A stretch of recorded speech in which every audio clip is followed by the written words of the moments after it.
ka bata. Gurang na. May pasok di ka. May alam na naman kaya kamo. Tulog sa natin sa may.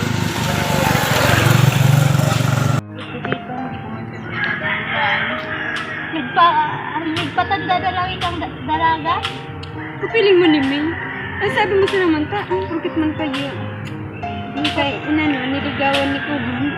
Arog man sa nahin kan may pag hindi ka niligawan. Tsaka pag una ka naman doon, pinapaparamdaman ko doon, hindi na kami pag-agod. Tapos ano, bay doon mo si Christine ako. Uda pa yan, bata. Arog mo manan kan, pero mawan. Bay doon mo nakaanap sa Tagabula. Ikaw mo nani, pag-press mo na naman Ako sa ba yan? Tagabula. Hindi inaabangan na taga-pula eh. Kaya pa, tapos sagin-sagin mo niya, di man gusto. Pero, bay doon mo, sadunan mo. Napakamanid mo.